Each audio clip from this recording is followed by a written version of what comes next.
ሰላም ውድ የሰሌክት አካዳሚ ቤተሰቦች፣ ሰሌክት አካዳሚ የኦንላይን ትምህርትን በማስተማር ላይ ይገኛል። የፈለጉትን ትምህርት በፈለጉት ሰዓት እያስተማርን እንገኛለን።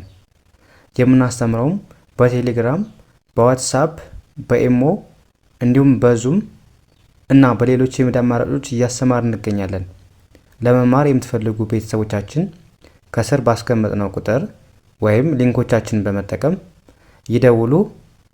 እሺ በዛሬው ትምህርታችን ወይም ቪዲዮአችን ደግሞ ይዤላችሁ የመጣሁት እንደተለመደው በጣም ጠቃሚና ሁልጊዜም የምንጠቀማቸውን የእንግሊዝኛ ንግግሮች እንዴት ትርጉማቸውን በቀላል መንገድ ማወቅና እንዴት ማንበብ እንዳለብን የምናይበትን ቆንጆ ትምህርት ይዤላችሁ መጥቻለሁ ማለት ነው።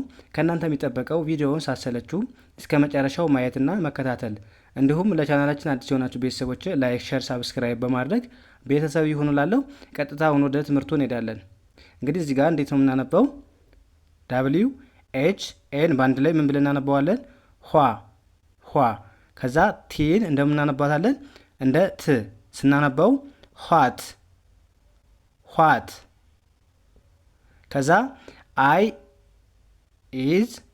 አይ ኤስን እንደምን የምናነበው ማለት ነው? ኢዝ ብለን ማለት ነው። አይ ኤስን ኢዝ የሚል ድምፅ አላት ማለት ነው። ከዛ ቲኤች አይን እንደ ዚ፣ ቲኤች አይን እንደ ዚ፣ ኤስ እንደ ስ ስናነበው ምን ይላል? ዚስ። ሙሉን ስናነበው ዋት ኢዝ ዚስ ምን ማለት ነው? ይሄ ምንድን ነው ማለት ብንፈልግ ዋት ኢዝ ዚስ ማለት እንችላለን። እንግዲህ ዋት ስንል ምን ማለታችን ነው። ምን ወይም ምንድን እያልን ነው ማለት ነው። ኢዝ ማለት ደግሞ ነው ማለት ነው። ኢዝ ማለት ደግሞ ነው እያልን ነው። ነው ስንል ኢዝ እንጠቀማለን። ዚስ ማለት ደግሞ ምንድን ነው? ዚስ ስንል ይሄ ወይም ይህ ማለት ነው። ስለዚህ በአንድ ላይ ዋት ኢዝ ዚስ ስንል ምን ማለት ነው? ይሄ ምንድን ነው ወይም ይህ ምንድን ነው ማለት ነው። እሺ ወደ ቀጣዩ ስንሄድ ደግሞ ምን ይላል? አሁንም ዳብሊው ኤች ኦን በአንድ ላይ ምን ብለን እናነባዋለን? ሁ ዳብሊው ኤች ኦን በአንድ ላይ እንደምናነበው ማለት ነው። ሁ ብለን እናነባዋለን። ከዛ ሲኤን እንደ ኬ ኤምኤን እንደ ም ስናነባው ኬም። ሙሉን ስናነባው ሁ ኬም ምን ማለት ነው? ማን መጣ ብለን ስንጠይቅ ምን እንላለን ማለት ነው? ሁ ኬም። እንግዲህ ሁ ማለት ለሰዎች ነው የምንጠቀመው። ሁ ስንል ማን ማለት ነው። ማን። ኦኬ። ኬም ማለት ደግሞ ምንድን ነው? መምጣት። ኦልሬዲ መጥቷል ማለት ነው። ኬም ስንል መጣ እያለን ነው። ስለዚህ ኬም ማለት መምጣት ወይም መጣ ማለት ነው። ሁ ስንል ደግሞ ለብቻው ለሰዎች ነው አልኳችሁ፣ ማን ማለት ነው። ማን። ስለዚህ በአንድ ላይ ሁ ኬም ስንል ማን መጣ፣ ጥያቄ ማለት ነው። ያ ቀጣይስ ምን ይላል? አሁንም ዳብሊው ኤች ኤን እንደ ሄ፣ ዳብሊው ኤች ኤን እንደምናነባዋለን። ዳብሊው ኤች ኤን በአንድ ላይ ሄ ብለን እናነባዋለን። ከዛ አርን እንደ አር ኤን በአንድ ላይ እንደ ር፣ አር ኤን በአንድ ላይ እንደ ር ስናነበው ሙሉውን ሄር። ከዛ አይ ኤስን በአንድ ላይ ምን ብለን እናነባታለን? ኢዝ። ከዛ አይቲን ደግሞ እንደ ኢት ብለን እናነባዋለን። እዛ ሙሉ ስናነባው ዌር ኢዝ ኢት ስንል ማለታችን ነው? የት ነው ማለት ብንፈልግ ዌር ኢዝ ኢት ማለት እንችላለን። እንግዲህ ዌር ማለት ምንድን ነው? ዌር ስንል የት ቦታ ስንጠይቅ የምንጠቀመው ነው ማለት ነው። ስለዚህ ዌር ስንል ቦታ ነው የምንጠይቀው ማለት ነው። የት ማለት ነው። ኢዝ እንደነገርኳችሁ ነው ማለት ነው። ኢት ደግሞ ይህ እንደማለት ነው። ስለዚህ በአንድ ላይ ዌር ኢዝ ኢት ስንል የት ነው ማለት ስንፈልግ በዚህ መልኩ መግለጽ እንችላለን ማለት ነው። እሺ ቀጣይ አሁንም በተመሳሳይ ቅድም አንብበነዋን ዳብሊው ኤች ኦን በአንድ ላይ ዳብሊው ኤች ኦን በአንድ ላይ ምን ብለን እናነባዋለን? ሁ። ከዛ አይ ኤስን ደግሞ እንደምናነባዋለን እንደ ኢዝ። ከዛ ሲኤች ኢን ደግሞ እንደምናነባዋለን ሺ፣ በአንድ ድምፅ ሲኤች ኢን ሺ ብለን ነው የምናነበው ማለት ነው። ሲኤች ኢን ሺ ብለን አነበብን። በአንድ ላይ ስናነበው ሁ ኢዝ ሺ፣ ሁ ኢዝ ሺ ምን ማለት ነው? ማናት፣ ማናት ወይም ማነች ማለት ብንፈልግ ምን እናለን ማለት ነው? ሁ ኢዝ ሺ ማለት እንችላለን። እንግዲህ ሁ እንደነገርኳችሁ ቅድም እንድናልኳችሁ ሁ ስንል ማን፣ ለሰዎች ስንጠይቅ ማን፣ ማንነቱን ስንጠይቅ ማን ለማለት ነው የምንጠቀመው። ኢዝ ማለት ነው ማለት ነው። ሺ ማለት ደግሞ ምንድን ነው? እሷ ማለት ነው። እሷ ለሴት ማለት ነው፣ እሷ እንደማለት። ስለዚህ ሁ ኢዝ ሺ ስንል ምን ማለታችን ነው? እሷ ማነች፣ እሷ ማነች እንደማለት ነው። ወይም እሷ ማናት። ያ ቀጣይስ ምን ይላል? አሁንም ይሄ ምን ብለን እናነበዋለን? ተመሳሳይ ዳብሊው ኤች ኡን እንደ ሁ ሁ ብለን እናነበዋለን። ከዛ ኤስን ኤዝ፣ ኤች ኤን እንደ ሂ፣ ኤች ኤን እንደ ሂ ስናነበው ሙሉውን ሁ ኤዝ ሂ፣ ሁ ኤዝ ሂ ምን ማለት ነው? ማን ነው፣ ማን ነው። ኦኬ ልብ አድርጉ። እንግዲህ እዚህ ጋር ምንድን ነበር ያደረግን? ሁ ኢዝ ሺ ስንል ማናት ነበር ያለን፣ ሺ ማለት እሷ ስለሆነች። አሁን ደግሞ እዚህ ጋር በተቃራኒው ሂ ስንል ምንድን ነው? እሱ ማለት ነው። ይቅርታ፣ ሂ ስንል ምን ማለት ነው? እሱ ማለት ነው። ስለዚህ ማን ይሆናል ማለት ነው? ሁ ኢዝ ሺ ስንል ማን ነው፣ ማን ነው እንደማለት ይሆናል ማለት ነው። ያ ቀጣይስ አሁንም ዳብሊው ኤችን እንደ ዳብሊው ኤች አይን እንደ ሂ እናነበዋለን። ዳብሊው ኤች አይን በአንድ ላይ ሂ፣ ከዛ ሲኤችን እንደ ች፣ ሲኤችን እንደ ች ስናነበው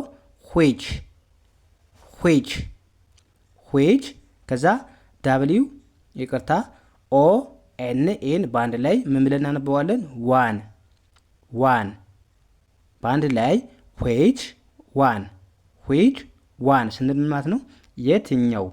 የትኛውን ነው። ይሄን ለምርጫ ነው። ዊች ማለት እንግዲህ ምንድን ነው? የትኛውን እንደማለት ነው። ምርጫ ስንመርጥ አንዱን ከአንዱ ዊች ዋን ስንል በአንድ ላይ የትኛውን እያለን ነው። ስለዚህ በዚህ መልኩ መግለጽ እንችላለን ማለት ነው። ኦኬ ወደ ቀጣይ እንሂድ። ቀጣይ ምን ይላል? አሁንም እዚህ ጋር ሲኤን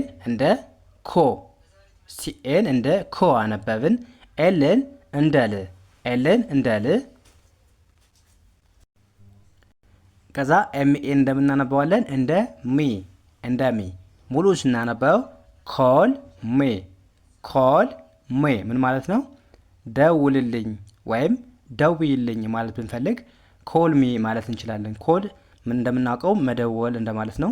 ሚ ማለት ደግሞ እኔ። ስለዚህ ለእኔ ደውልልኝ፣ ኮል ሚ ስንል ደውይልኝ ወይም ደውልልኝ እንደማለት ይሆናል። እሺ ቀጣይ እዚህ ጋር ዲኦን እንደምናነበው ማለት ነው እንደ ዲኦን እንደ ዱ፣ አይ ቲን ደግሞ እንደ ኢት፣ ኤን ኦን እንደ ና፣ ዳብሊውን እንደ ው ስናነበው ናው ሙሉ ስናነበው ዱ ኤት ናው ምን ማለት ነው? አሁን ስራው ወይም አሁን ስሪው ብለን ስናዝዝ ሊሆን ይችላል። ስለዚህ አሁን ስራው ወይም አሁን ስሪው ለማለት ዶ ኤት ናው። እንግዲህ ዱ ማለት ማድረግ መስራት እንደማለት ነው። ኢት ማለት ደግሞ ኦልሬዲ የሚሰራውን ነገር ነው የሚገልጽልን። ስለዚህ ናው ማለት ደግሞ አሁን ማለት ነው። አሁን ስለዚህ በአንድ ላይ ዱ ኢት ናው ስንል አሁን ስራው ወይም አሁን ስሪው እንደማለት ይሆናል። እሺ ቀጥታ የስኛው ምንላለን? ኤስኤን እንደ ሴ፣ ኤንን እንደ ን፣ ዲን እንደ ድ ስናነበው ሴንድ። ከዛ ኤምኤን እንደ ሚ ነው የምናነበው። ሙሉ ስናነበው ሰንድ ሚ። እንግዲህ ምን ማለት ነው? ላክልኝ ወይም ላኪልኝ ማለት ብንፈልግ ሰንድ ሚ ማለት እንችላለን። ሰንድ እንግዲህ ምንድን ነው? መላክ ማለት ነው። መላክ። ሚ ማለት ደግሞ ለእኔ ወይም እኔ እንደማለት ነው። ስለዚህ በአንድ ላይ ለእኔ ላኪልኝ ማለት ስንፈልግ ሰንድ ሚ እንላለን ማለት ነው። እሺ ቀጣይስ ምን ይላል? ኤፍኦን እንደ ፎ፣ ዳብል ኤልን እና ኦን እንደምናነባዋለን እንደ ሎ። ስለዚህ እዚህ ጋር ዳብል ኤሎች በአንድ ድምፅ ነው የሚነበቡ እንደ ኤል ማለት ነው። ስለዚህ ኤፍኦን እንደ ፎ አነበብን። ከዛ ኤል ኦን እንደ ሎ ሎ፣ ዳብሊውን እንደ ው ስናነበው ፎሎው ፎሎው፣ ኤምኢን እንደ ሚ ስናነበው ፎሎው ሚ ፎሎው ሚ። ምን ማለት ነው? ተከተለኝ ወይም ተከታይኝ ማለት ብንፈልግ ፎሎው ሚ ማለት እንችላለን። እሺ ቀጣይስ ምን ይላል? ዲን እንደ ድ፣ አር አይን እንደ ሪ፣ ኤንን እንደ ን፣ ኬን እንደ ክ ስናነባው ድሪንክ ድሪንክ። ከዛ ቲኤች አይን በአንድ ላይ እንደዚህ፣ ቲኤች አይን በአንድ ላይ እንደዚህ፣ ኤስን እንደ ስ ስናነባው ዚስ ዚስ፣ ድሪንክ ዚስ ድሪንክ ዚስ። ምን ማለት ነው? ይህን ጠጣ ወይም ይህን ጠጭ ማለት ብንፈልግ ድሪንክ ዚስ እንላለን። ድሪንክ እንግዲህ መጠጣት እንደማለት ነው። ዚስ ስንል ደግሞ ይህ ማለት ነው። ስለዚህ ይህን ጠጣ ወይም ይህን ጠጭ ለማለት ድሪንክ ዚስ ብለን መጠቀም እንችላለን ማለት ነው። እሺ ይሄኛው ወደ ቀጣይ ስንሄድ እና ወደ መጨረሻው ስንሄድ ምን ይላል?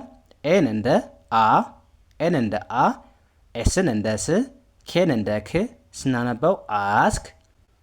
ከዛ ኤች አይን እንደ ሂ፣ ኤች አይን እንደ ሂ፣ ኤምን እንደ ም ስናነባው ሂም አስክ ሂም አስክ ሂም። ምን ማለት ነው? ጠይቀው ወይም ጠይቂው ማለት ብንፈልግ አስክ ሂም ማለት እንችላለን። ጠይቀው ወይም ጠይቂው ማለት ብንፈልግ አስክ ሂም። አስክ ማለት እንግዲህ መጠየቅ ማለት ነው፣ መጠየቅ። ሂም ማለት ደግሞ ምንድን ነው? እሱ እንደማለት ነው። ስለዚህ እሱን ጠይቂው ለማለት አስክ ሂም ብለን መግለጽ እንችላለን ማለት ነው። ኦኬ በዚህ መልኩ ብትለማመዱ አሪፍ ለውጥ ታገኛላችሁ ማለት ነው። እንግዲህ የዛሬ ትምህርታችን ከዚህ ጋር እናብቃ። ቀጣይ በሌላ ትምህርት እስከምንገናኝ መልካም ጊዜ ተመኘሁላችሁ። ሰላም ሁኑ።